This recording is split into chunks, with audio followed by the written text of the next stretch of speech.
আমি সকলোৱে জানো যে কেন্দ্ৰীয় চৰকাৰে নতুন পে কমিশন ইতিমধ্যে ঘোষণা কৰিছে। যোৱাকালি কেন্দ্ৰীয় চৰকাৰে নতুন পে কমিশন নটিফাই কৰিছে।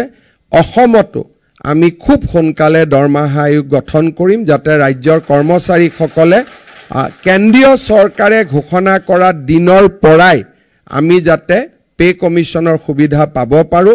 আমি ইতিমধ্যে মই মুখ্য সচিবক যোৱাকালিয়ে কৈছো যে আমাৰ প্ৰিপাৰেচন কৰিবৰ কাৰণে মই কৰ্মচাৰীসকলকো অনুৰোধ কৰিম। এছিএছৰ ইয়াত এছ'চিয়েশ্যন আছে, শিক্ষকৰো আছে, কৰ্মচাৰীও আছে, সকলোৱে আছে।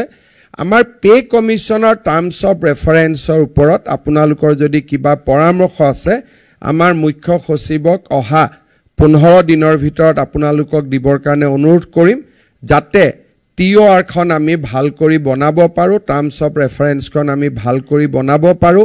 কাৰণ আমাৰ কৰ্মচাৰীসকলে পে কমিশন হোৱাৰ বহুত দিন পিছলৈ দাবীবোৰ আনি থাকে।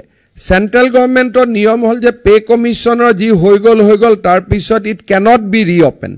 কিন্তু আমাৰ ইয়াত সেই কথাটো নহয়, পে কমিশনতো যাব, তাৰ পিছত মুখ্যমন্ত্ৰীৰ ওচৰতো আহিব। এইবাৰ আমি ভাবিছো যে যি হ'ব পে কমিশনত হ'ব, দিব নিদিব it will B A decision যিটো মুখ্যমন্ত্ৰীয়ে নলয়, যিটো পে কমিশনে ল'ব। সেই কাৰণে আপোনালোকে যিমান আপোনালোকৰ ক'বলগীয়া টাৰ্মছ অফ ৰেফাৰেন্স আছে আপোনালোকে এইবাৰ পে কমিশনক দি দিয়ক যাতে আমি এখন ভাল পে কমিশন গভৰ্ণমেণ্ট অফ ইণ্ডিয়াই 18 মান্থছৰ সময় দিছে আৰু 18 মাহ এটা ভাল সময়, 1.5 বছৰ সময়।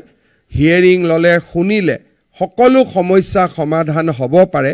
সেইকাৰণে মই আপোনালোকক পে কমিশনৰ ক্ষেত্ৰতো আজিৰে পৰাই মুখ্য সচিবৰ লগত আলোচনা কৰি টাৰ্মছ অফ ৰেফাৰেন্স দি দিবৰ বাবে মই অনুৰোধ কৰিম যাতে আমি এই সমস্যাবিলাক এটা শৃংখলাবদ্ধভাৱে আমি সমাধান কৰিব পাৰো।